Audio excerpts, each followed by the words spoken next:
Warning. This podcast contains random acts of Irish Wolfhound audio, including nails clicking, panting, whining, groaning, and other noises that may be offensive to some viewers. Non-dog lover viewer discretion is advised. Hi everyone, it's Kim. And Jennifer. Hi. This is the 27th episode of our podcast. Yes. Welcome. We're the owners of Fleece and Harmony Mill in Belfast, Prince Edward Island, and we're coming to you from Jen's living room today. Yeah. So if you're regular viewers, then you know that we usually film in the same spot in front of that shelf in the shop. But a little bit of a change of plans today because we're filming actually while the store is open, so we just didn't want to take a chance with that. And when we film in the shop, that means that there can't be any production going on, and we are super busy, so we need to have Ken's out there with our helper Janet. Yeah, but we're in here with a depressed wolfhound who you might hear. Yes. So if you hear a dog crying, it's because she's not the center of attention. Yeah. And you're gonna look at some lovely mid-19th century woodwork, island style. Yeah, exactly. So we have we're a little bit. If we don't seem quite our normal selves today, we had a bit of an adventure yesterday, not in a good way. So I'll let Jen. Well, I just have a very sick puppy, so she's in the hospital right now, and I'm just waiting for a call on the phone we're recording on about an ultrasound result. So we're really, really hoping that that's good news. And in the meantime, we're just trying to get this done before everything goes to hell in a handbasket. Yeah. So, and hopefully that's not the case. Yes, hopefully that's not the case. Yeah. So, but I think we could do a little PSA about what we think is wrong with her. Yeah, so she got into the garbage. It's Charlie, Jennifer's schnauzer. Schnoodle, yeah. She got into the garbage and ate half an onion. And we know about chocolate and raisins and some other, okay. This is Hannah. Yeah. Hannah is going to go outside in a minute. Yeah. Okay. Yes, lovely. So onions actually cause red blood cell destruction in dogs, not in humans obviously, and it could be cooked or raw, and it could be eaten in like a sort of an acute amount all at once, or cumulatively over time, and it causes blood toxicity.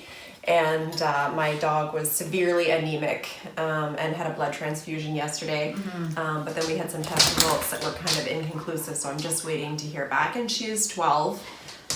So we don't know what might be going on, but I'm hoping I'll make it to the end of this recording before I get any news that throws me completely off my knitting, so to speak. But we'll just have to see how it goes. So now Hannah is on the sofa staring at us. Well, we do love our dogs. Yeah, okay, there you go. She's laid down. So okay. She's figured out that there actually isn't anybody else here that we're talking to, except for you guys, but she doesn't know that you're there. It must have been confusing. Okay. Right. So today we're going to talk about our works in progress, and there's quite a lot of news on that. Yeah. And I don't think we have any new finished objects because we're working on multiple projects, so it's really just works in progress. Yeah. And of course we have a shop update, and I think we mentioned that this is our 27th. the full in the actual anniversary of our first podcast that we ever did. So that was a year ago. And so we made it to a year every 2 weeks without any interruptions. And I know, and while there's been interruptions, I still managed to get it out. For instance, we really would have recorded this yesterday if not for the pet emergency. So it does get challenging at times to stick to a schedule when you have hundreds of lives that you're looking after. And other farming. I mean, we're just busy, and I'm just super, super proud of us for committing and sticking to it. And we actually had our first big winter storm this week as well. So that even though we were well prepared for it, it always does bring a little bit of extra time and work for yes Anna, time and work getting everybody fed in the morning and so forth with the ice and snow and whatever. So and I know her nails need to be trimmed. But With a dog that size, that needs to be done by a professional. Yeah. All right, hopefully she'll settle. Anyways, we all love dogs, right? So we'll just carry on. Okay, so I'm going to do my whips first. Okay. In case I have to go somewhere. All right. Hopefully not. So I have 3. The Celaeno, I think everybody said. You got lots of help on the pronunciation. And some Greek spelling. Yeah, Greek spelling with Greek letters and everything. Super helpful from Rula. Thank you. And so what I've done is I managed to get I think that counts as the heel turn. Yeah, looks like it. And part of the gusset done. And you're loving toe up now. No. Oh. I'm not going to be switching. And why? What was my reasoning? There was something I didn't enjoy about the experience. Was there any part of it? Actually, I'm not sure I measured it correctly. Oh. I feel like I've now turned the heel and they might be a bit short. Oh, no. Okay. Yeah. Oh. How did that happen? Because I just don't know exactly where to measure for a toe-up sock. Oh, okay. I kind of followed, like, my arches are a bit weird, and I have long heels. Yeah. Right? Right. Is everyone familiar with that? My feet are, like, a real source of family pride. Mm-hmm. You're the only one that actually has feet like that. Yeah, so the family running joke is if you've seen that movie, American Werewolf in London. Yeah. When the guy is becoming a werewolf and his heels stretch out like that to make the hocks become terrifying and creature-like. Yeah. That's what the backs of my feet look like. Yeah. Sort of. Yeah. According to my generous family. And actually, do you know what I just realized? The young guy that was in that movie is actually on This Is Us. He's Uncle Mickey. Oh, really? I know, isn't that fascinating? Griffin Oh. Dunn, yeah, he's been acting for a long time. I didn't realize it was the same person, but I kind of want to go back and watch that now. Yeah. And now you will all have to too, so you'll know what my feet look like. Yes. But it's hard to measure a heel. Yeah. You can see how that would cause problems. Yes. Challenging. Yeah. So this anatomical mystery. The saga continues. Yeah. So anyway, I've turned the heel. I don't know what's anyway. It's You do still like a really nice pattern. The pattern. Yeah. Is nice So and then what happened was this, which I just decided since I'm going to save all kinds of yarn because my feet are so skinny, I broke the yarn because we don't like to waste anything to make the stripe in my Marled Mania, which I'll talk about next. Okay. And then I'm going to reattach this and hopefully have enough to finish the socks and have gotten the orange stripe in my Marled Mania done with the same ball of sock yarn. Oh, okay. I know, because we don't like to waste No, we don't anything. waste any yarn. And we don't take sock yarn if we don't really need it. Yeah. So that's why those didn't get worked on, because it was attached to my Marled Mania for a bit. All right. So I'm still loving the pattern, and the socks will be beautiful when I finish them, and I'm gonna get back to them probably after I finish the Marled Mania. Right. So Marled Mania, I made a ton of progress on because this is. You made a lot of changes to your original idea too. So, but I love this pattern. It is literally the easiest sweater I've ever made. Yeah. I think. And a lot of bang for your buck. So Right. I know Stephen West is known for what is not typically straightforward construction and lines, but it was just the easiest thing ever, and look at how much I got done. So this is actually inside out right now. Okay. So because the colors he has designed them to appear in reverse stockinette. Oh, okay. You knit it inside out. Okay. So that you're not purling, obviously, for rounds and rounds and rounds. Right. So I'm just going to turn it around. So you will see that I rejected all my original ideas of what to do for the marling. And you changed the color. And I changed the color. That was an original idea. Yeah, no. Yeah. So I started with the gray and mixed with the red. Yeah. And it we were really trying hard to look at the camera. Oh, why? So so that we're I'm looking at my sweater. Yeah, I know. So we got a couple comments that people wanted to be more included in our conversation. So now I feel a bit like I'm really. Is that what you were doing? Yeah. Is that why you stopped? You're like, she's talking about her Marled Mania. I'm talking about nothing. Yeah. Okay. Okay, where was I? Anyway, so I started with the red and the gray, and it looked like crap. Okay, yeah, it was kind of muddy. It was dull and muddy and no contrast in the marling, and I don't know what I was thinking, but sometimes you have to try these things. It was a complete and definite no. Right. And so then I thought, well, I have the navy as another option. So, because of course you only switch one strand at a time. So I tried the gray. So the navy was the next obvious choice. And then I loved it. Yeah. And then I decided, it made it like a world of difference. Eh? Yeah, and then I decided that I do love to embrace my inner child, but I didn't really want it to look like a child sweater, like something one might wear on Sesame Street. So I decided not to do solid lines because I just didn't want it to look like a child sweater. And it's still pretty something youthful. That Bert and Ernie would wear. Right. That's it, yeah. So I toned it down a bit, and I think it's probably a really good compromise. Yeah. So I'm thrilled with it. And in the last episode, had you already made the decision about the gray? No. Yeah, so it was you were marling. I was just here. Yeah. All I had was the neck. Yeah. Yeah. Okay. Yeah. So I made a lot of progress. Yeah. I was like up here somewhere. Right. So that's it. Yeah. So good. I'm loving it. It's going fast too. Eh? Yeah, considering what else I've been working on. Yeah. So I'm going to add the purple stripe, and then I'm going to have room to do another red one to kind of give it a little tiny bit of symmetry. Okay. So your orange is already in there. Yeah. And your ball hardly is. I know, but I have to do the sleeves. Oh, okay. So you follow the exact same number of rows going down the sleeves. Okay. To complete the effect. All right. And it's super warm and cozy. Yeah, it looks really cool on too. The way that that radiates from the neckline is super. Yeah, super which cool. of course I think I'll be wearing it. Yeah. Maybe by next episode, depending on how the test knit goes. Yeah. And then there's just some ribbing at the bottom, and I love it. And I love this yarn held double is wonderful to work with. Yeah. And it's going to be very warm. So I made it, kind of like sized it for an indoor sweater, but I'm pretty sure it's going to be an outdoor sweater. Yeah. Well, and I think it gives enough that you'll be able to wear it over things as well. Yeah, we'll see when I block it. I mean, this is incredible. And that neck comes up kind of like a faux turtleneck, like a mock turtleneck. Yeah. So that's Marled Mania. So it's just so low stress and fun. Project. Yeah, it's just really, really great. So I'm enjoying that. So then we have the Step Aside Test Knit, which I have a little bit of a story about, and I have a photo. So, I've made some mistakes. Jennifer Beal is not gonna. She's like, thanks for test knitting my thing. It's great. I made a little bit of a boo-boo trying to learn a new short row technique.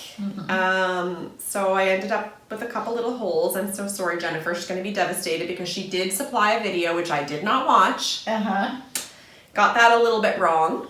But as a source of pride, there were 3 of us working on Jennifer Beal designs at Knit Night this week. Yes. At Knit Night. Yeah, she's a popular girl. We must be getting better. Yeah. Did you have to rip anything? No. Me either. No. And I'm sure Karen didn't. No. Yes. So we were all there working on Jennifer Beal designs, which was that's pretty bold stuff, especially for this time of year when we're all got so much going on. Yeah. So this is Step Aside. Yeah. And I won't get into details of construction because of course it's a proprietary design. But at one point, I was supposed to be doing short rows and making. I had the front of the neck formed. Oh, okay. And I was supposed to be forming the curvature around the back of the neck. And what I accidentally did was got confused about what the front and the back was. Did the short rows at the end of the sleeve cuffs and then proceeded to make a straight jacket. So I'm looking at this thing, which I'll put a picture up of, and you can see where the cuffs are here, and it looks like I think I had joined them and then was like, uh-oh, and ripped them out, and then sent Jennifer that picture, and I'm like, something's gone horribly awry. Yeah. And she's like, the short rows definitely do not go in at the end of the sleeves. Basically, like, what is wrong with you? And a lovely straight jacket it would have been, but the neck looked kind of funny without having a back on it. So I ripped all that out, which was very easy to do because it just so happens there's a cast on edge here that I could just rip back to, and you pick up to start that section, so it was no big deal.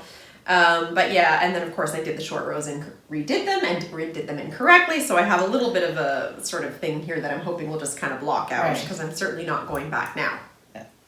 And I'm just doing the color work portion. And Jennifer Beal has put up some photos of this design. I don't want to give away too much detail, but this colorwork pattern is stunning. Yeah, it's gorgeous. I'm loving the slate natural combo. Yeah.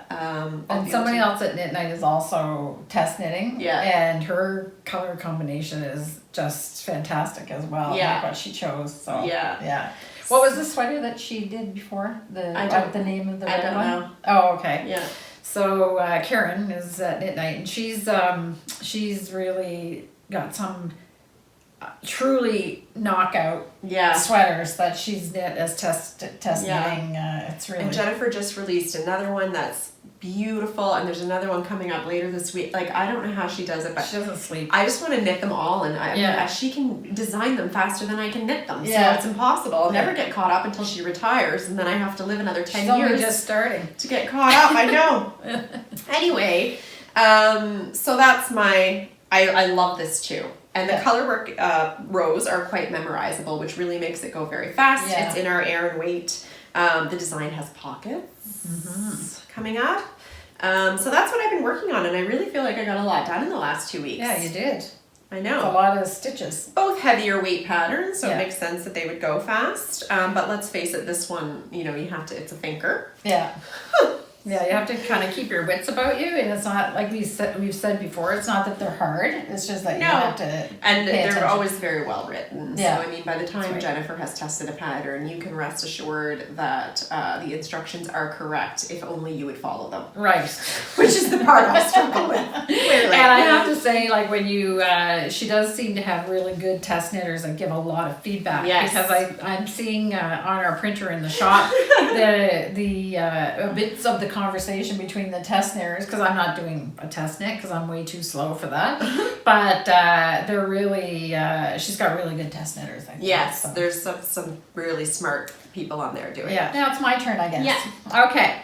So what will I start with first? I guess I'll start with my Joe Batt's arm since we're continuing on the Jennifer Beal. So I've got I'm just gonna show one of the sleeves, but they're both done to the same point. So when we last talked, I had steeks at the top and the bottom of these strips. So I was a steek virgin. So last night I cut my very first steeks, which it's kind of like no big deal once you've done it. Oh no, the it's first time. oodles of fun. Yeah. So Ken was more nervous than I was. He was watching me cut them with the scissors. Karen cut hers at midnight. Yeah. And we were all like, whoa. Yeah, bold. So I did reinforce on the sewing machine instead of doing the crochet thing because this is going to fold over and I didn't want any more bulk. It may not matter. I'm not to that part of the pattern yet, but I did it. And since I am a newbie at this, I did 2 lines of stitching.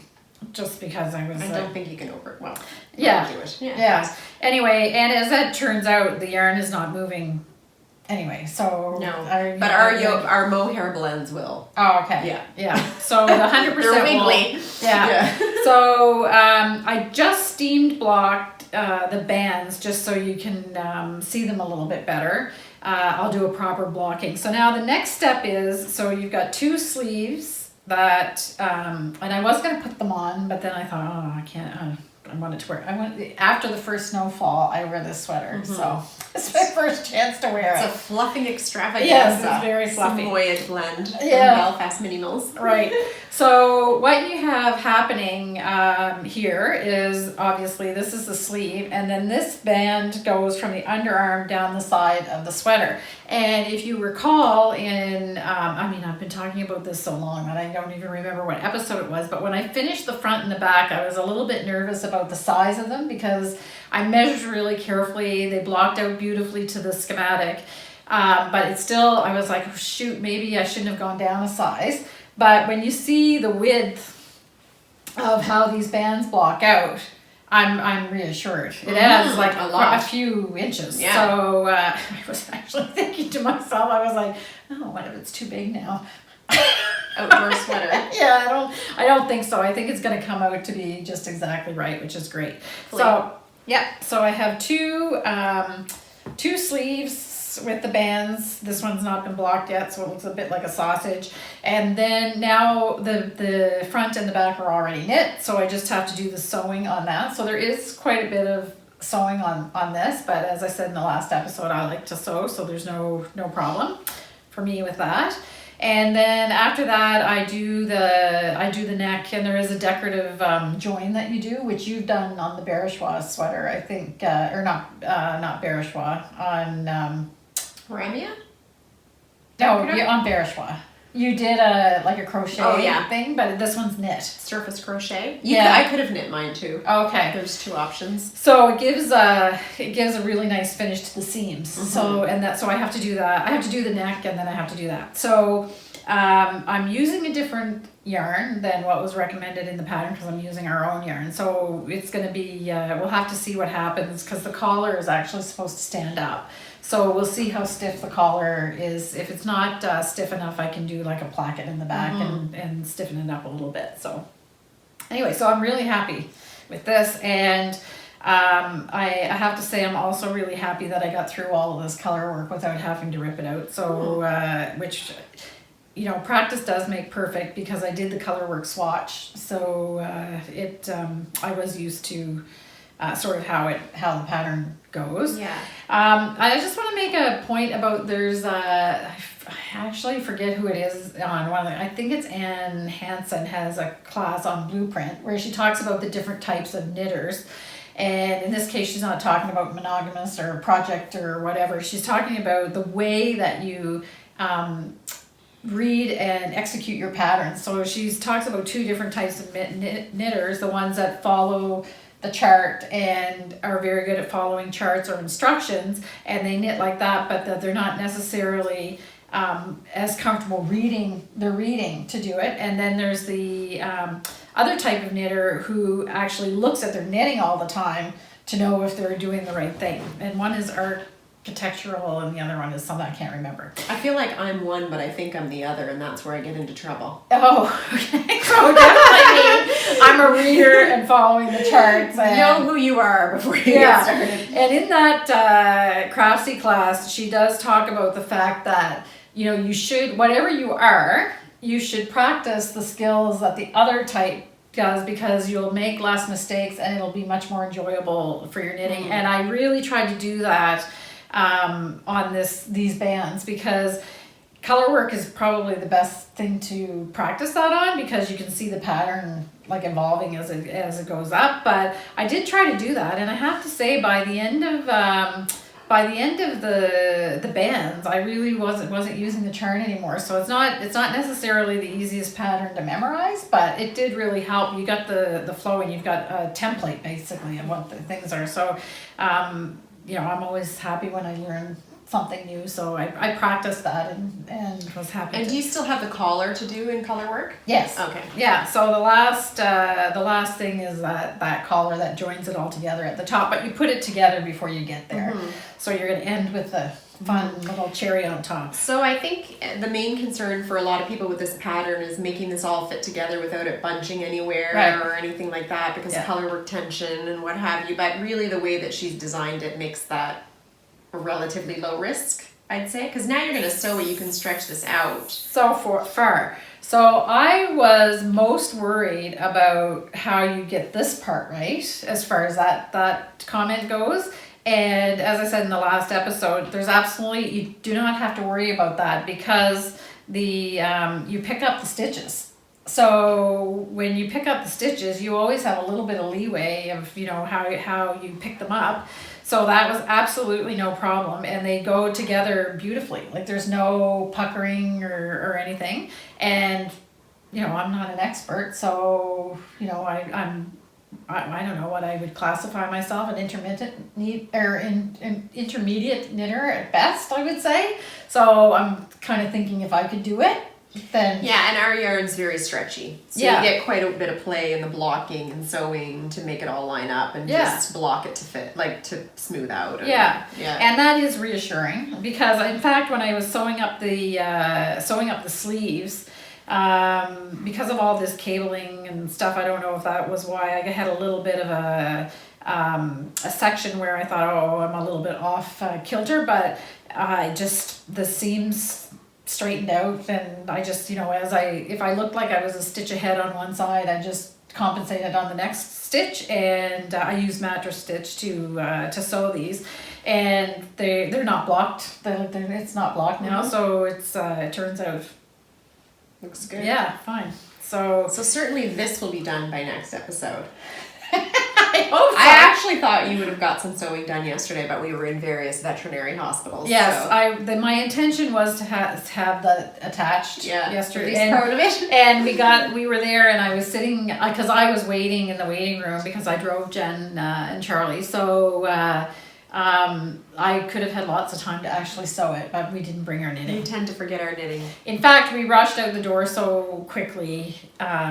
I grabbed my keys. I was actually still in my barn clothes, which, let me tell you, was really.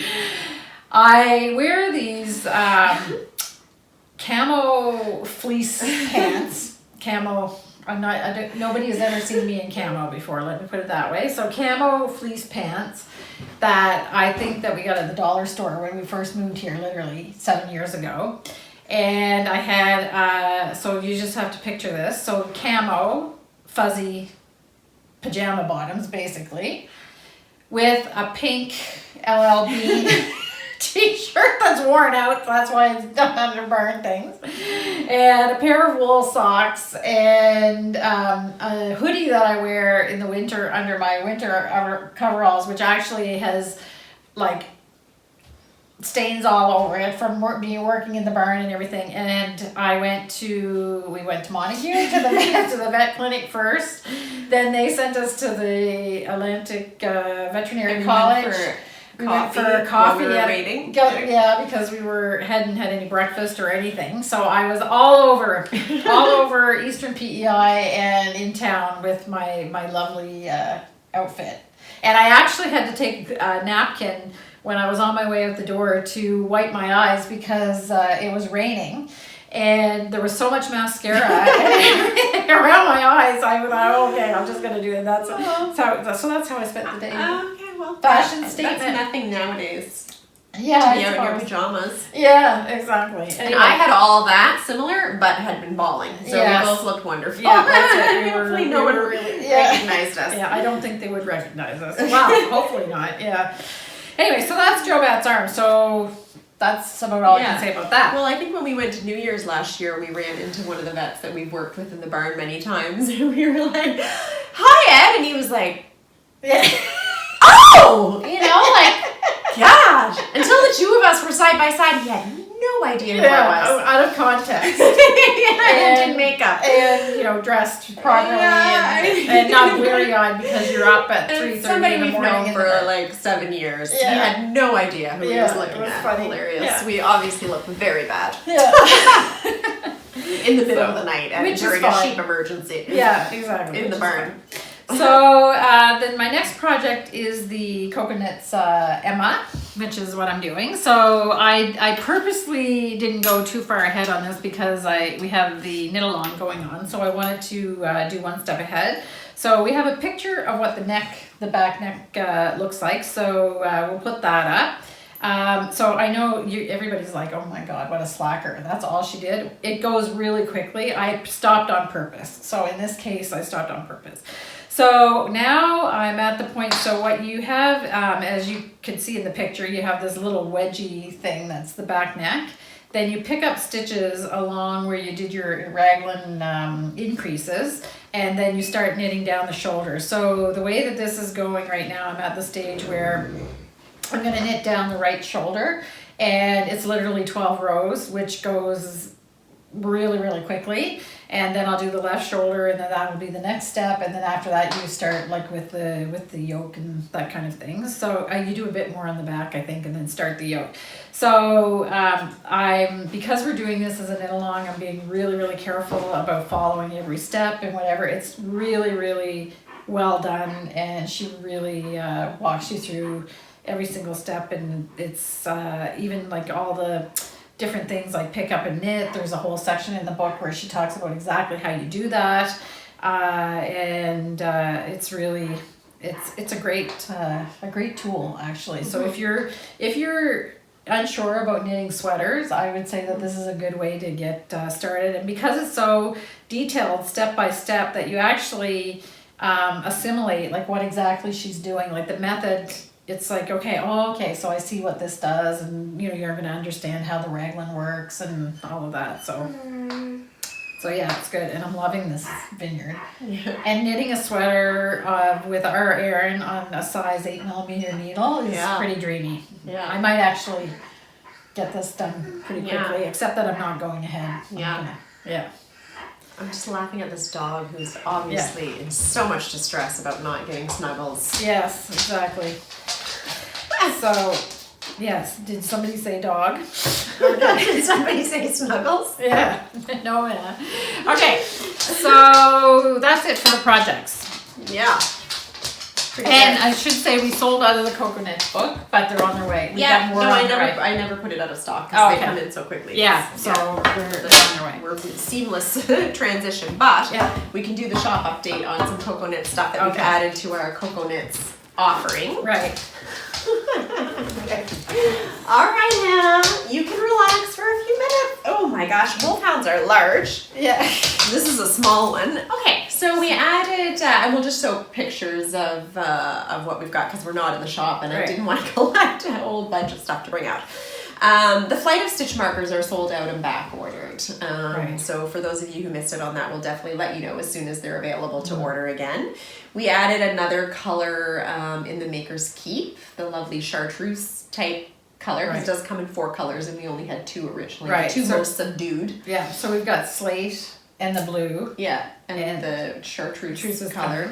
So that's going up. We ordered the Cocoknits variety of T-pins. Yeah. We got their accessory roll. Yeah. And which is super fun. Those are super cool. And we got the needle stoppers. So to hold your stitches on, and I got them in the jumbo, so for much larger size needles, and in the regular smaller millimeters. Is that you mean the one with the leather cord? No. Oh, the stoppers. Sorry.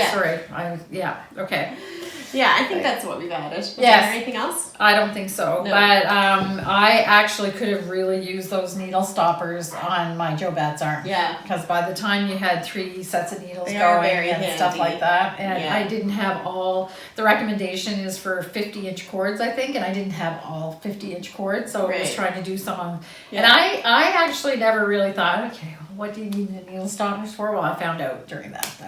I think they are super helpful. Yeah. And you don't want to lose your stitches in color work, especially. No, exactly. And I think we also got their version of the stitch fixer, which is like the little mini crochet hook that you can carry in your bag to do quick crochet fix-ups on your drop stitches if you didn't have your stoppers. Yeah, that's right. And whatever else might come along in your knitting adventure. Yeah, and we actually had somebody write to us and ask us if the yarn snips were would we recommend them? So I will just preface my comments by saying we would recommend anything by Cocoknits that we've tried because they're really, really good quality. But when I wrote to this lady, I wrote to her back and I said, they're super simple but very effective, and when you actually use them, it's somehow very satisfying. Makes a really satisfying snipping sound. Yes, exactly. Satisfying. Yeah. So I would say that it's kind of true of all the Cocoknit stuff that we have, is that it's not that it's all fancy. It's just the beauty is in the simplicity of it and the quality. Yeah, and they know how to knock it out of the park. Yeah, exactly. So yes, we would definitely. And for sure, if there's something we don't like, we don't carry it. No. Yeah, so if it's not something we would use ourselves, we don't have it. Right. That's why our selection's fairly limited, because we're a little bit picky. Yeah, just a little. Yeah. Okay, so the other exciting news is you're going to talk about, we found, we got a little manna from heaven, which was some Angora. Right. That's not our own. Right. But it's, so it's bunny fiber. Yep. From Canada. From Canada, yep. From well looked after bunnies. Yes. Do we know where in Canada? I think it was in Alberta, and it's a couple that I believe are retiring. Right. Yeah. So that is like a serious opportunity to purchase bunny fiber that's combed or hand clipped in a volume that was very exciting for us. trying to comb 8 bunnies Yeah. and get enough for everybody to fulfill their Iona Bunny desires. Right. And we bought it because we trusted where the source was coming from. Yeah, so we just want to be clear. It wasn't combed from our bunnies, but it was combed from other loved bunnies. Yeah. Owned by, I guess, an elderly couple in Alberta. Yeah. And so we bought, how much of it? Oh, quite a lot. Quite a lot. Yeah. Enough to make a lot of Iona Bunny. A lot for us, since we're Right. talking about, not in pounds when we're doing our own. Right. We're talking about in ounces. Yeah, so we're trying to squeeze out 20, It's 30 not like skeins. a mass production amount, but it's a lot more than what we normally A lot would for have. us. So we've relisted Iona Bunny. This is the or is it dune grass that comes in? Dune grass, yeah. This is the dune grass color.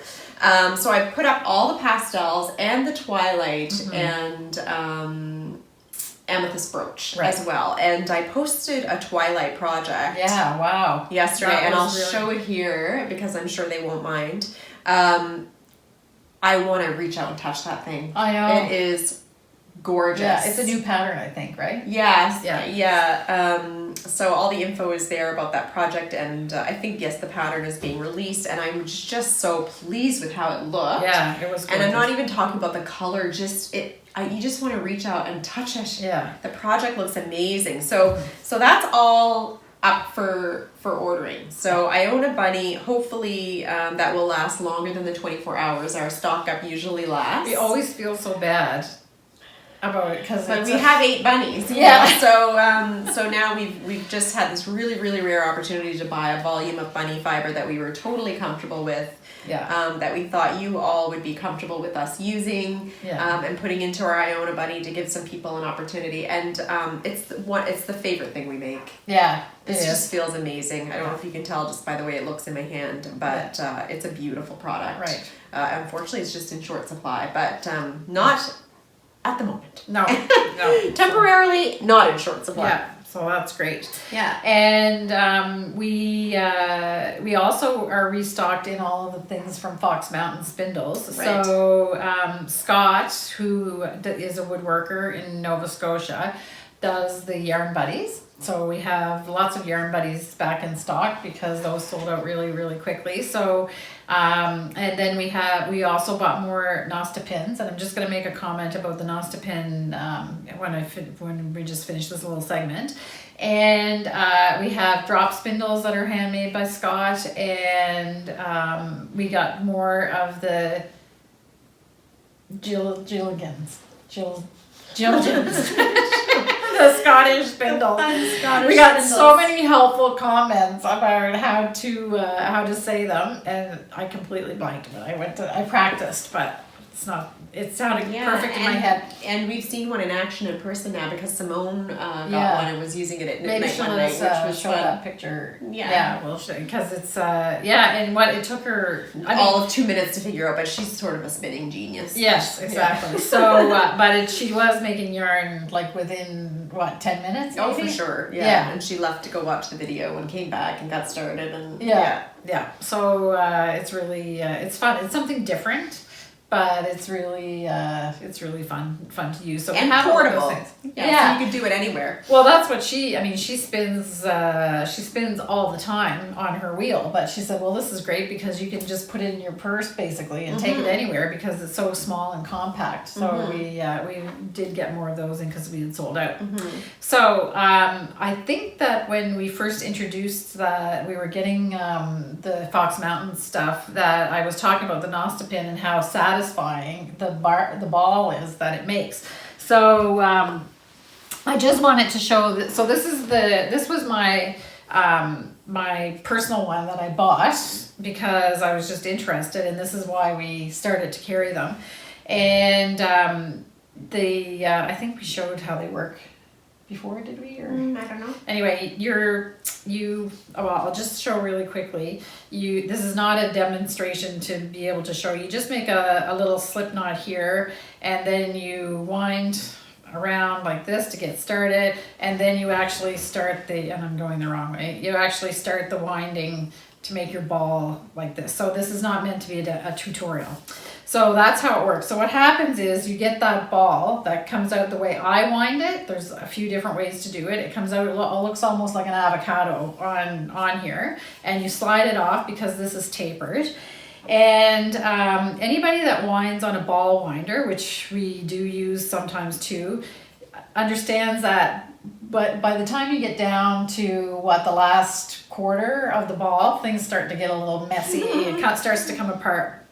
But this is a ball that I wound on my Nostepinne, and look at that. Like there's hardly any left, and it's just still as perfect. Tiny and compact and tight and perfect. Held together. Yeah. But the yarn is not stretched. It's just, it's amazing. And this, you could use it as a center pull, or you can use it from the outside. I use this one from the outside. And it just stays nice and compact. And it'll fit perfectly on your yarn buddy after you've balled it too. Yep. Yeah. So when you take it out, the inside is now like relaxed a little bit in there. But when you pull your ball off the Nostepinne, the yarn buddy, I don't know what spike thingy the yarn buddy thingy center thing accommodates the hole that the Nostepinne leaves in the middle of your ball, and you can just put it right on there. And then there's those great ball bearings. It just it has just like perfect tension when you're knitting heaven. So anyway, I just wanted to make a little comment about that because this is really like the end of the ball, and it's still perfect. So. And then we've gotten some PEI Fiber Festival updates. Yes. So the musicians have been booked, as we understand it, for the Ceilidh, which is 2 nights, I think we mentioned last time. Is that all the exciting news? The website is in production, I think. And we'll do a call for vendors and for workshop teachers very soon. So watch for that on our Instagram. And of course, we'll be talking about it here. So I think they're hoping to assemble teachers and vendors very, very soon. My understanding is the show floor will accommodate about 30 vendors. And it'll be a mix of local and sort of national and international people, if we can get any interest from that far away to come to the island. I don't know. And a podcaster lounge has been planned as well. So anyway, it's moving along. It's very exciting. And I think they're in the final stages of picking some professional event planners, just so it'll have all the details will be looked after. It'll be very professionally run, hopefully. So that's exciting. That's the goal. I have to say, I'm still the most excited about the party. And so, particularly because we know the musician that has been booked, are familiar with his work. So we're not going to say who, but it's going to be very authentic. And the fun thing is that I think we mentioned this the last time too, is that people are starting to say, oh, I've heard that there's going to be this. So there's like food people that are want to know if they can like be involved in so we can get some stuff.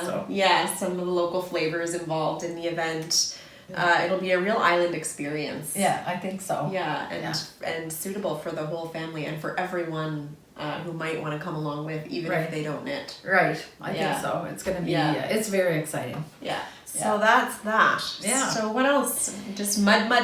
Yes. So we have 2 mud seasons in PEI. At least. So the spring, when it's thaw and freeze. And now this time of year as well, when it's thaw and freeze. So we had quite a big snowstorm, which they kept saying snow squall. So for me, a snow squall is a little bit of blowing flakes. Exactly. That's what I thought too. But it was really like a 2-day blizzard.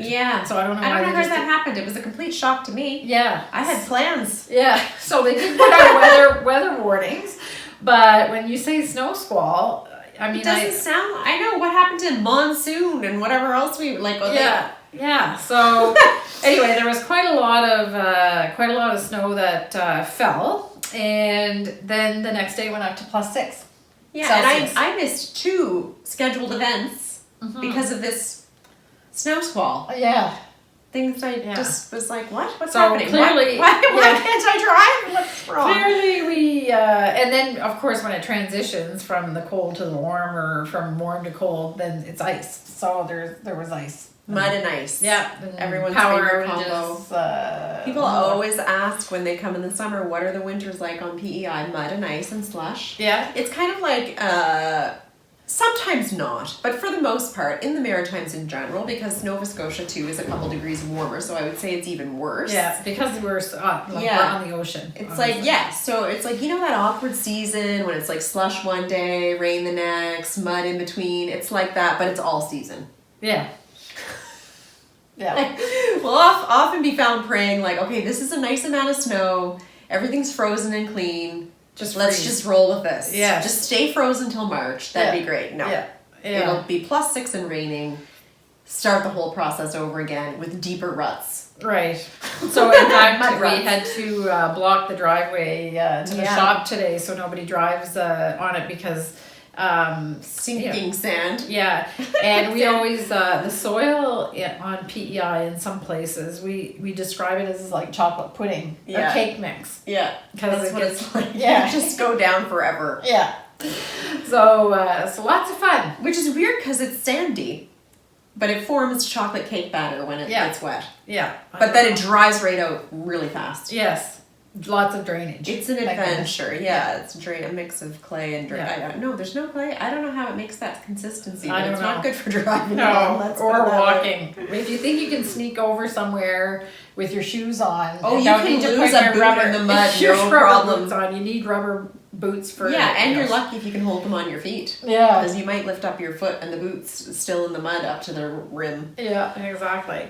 So that's what we're dealing with, and then the dogs go out and they all track it in the house. Yeah, and it's delightful. Freeze thaw, freeze thaw, freeze thaw. But everybody thinks, up here, you must be, plowing yourself out on a daily basis. No, it's raining. Like there's bare pavement. It's green grass and mud with a few snowbanks scattered about. Exactly. That's what it looks like out the window. And the wind makes it a bit trickier because that drifts. And it freezes surfaces. Yeah. So even though the snow was quite heavy, there were still parts of our driveway that had no snow on them. Yeah, and then other parts which were like 4 feet high. Yeah, and the fun thing with the wind is you plow it out and then the wind blows it back in. Yeah. And if it doesn't change directions, it'll blow it back in exactly where you picked it off. Right. Picked it out an hour ago. Yeah. In the same spot. Yeah, that's great. Same bank formation. Exercise Come out, plow it again, an hour later the wind has replaced it all for you. Yeah. Oh, did you want that somewhere else? And if you're lucky, the wind blows in a direction away from where you don't want it. You do get a good lesson in how snow fences work as well, because anywhere where there's something, the snow piles up behind it. Yeah. So where your hay bales are being stored, or where you even still have some like mesh fencing out, and even that's enough to create a drift behind it because it just slows down everything. Anyway, it breaks the wind, and then that deposits the snow in a different place. Yeah. Exactly. So anyway, so it's just been messy, and I feel like I've been terrible about putting things up on Instagram, but to try to find something that's nice to look at around here is a pretty big challenge nowadays. But we'll share some photos of our projects and stuff leading up to the podcast release.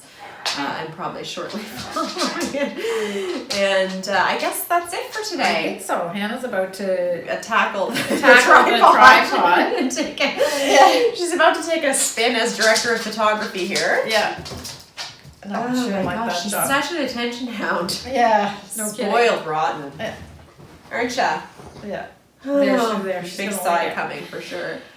All right. I guess we made it through recording without anything too terrible happening. So we'll just carry on, and we'll see you in 2 weeks' time. That way. Yeah, and appreciate all the comments and thumbs up. Yeah. Likes and subscribes. Over the next coming weeks, we're probably going to load some more video segments, so you might find yourself getting more reminders about stuff loaded, because what we're doing is we're creating a tutorial playlist, a how yarn is made playlist, and a playlist of our stories. So as we segment out those videos and load them up, depending on how you're managing your notifications, you might get a notification like, the Joey Smallwood story has been added. So I hope that doesn't get irritating for people. It'll just be, I'll try not to do too many. I probably won't have time to do too many at once, but you might notice little segments are being listed, and that's just to help us segment our content so that we might draw more attention to the channel. So. Yeah, right. Okay, so I think that's it. Probably a little bit shorter today, but Yeah. that's, I'm sure you understand. We're happy to have Yeah, gone if you through didn't do ask us anything, and there may be some questions there, but usually it would have been yesterday that I would have prepared that. So sorry, we'll catch you the next time on that. Yeah, so, we'll be back in 2 weeks, hopefully at a more settled time. Yeah. Yeah. So everybody have a great 2 weeks. Thanks for joining us, and we'll see you the next time. Yeah, okay, thanks everybody. Bye. Bye.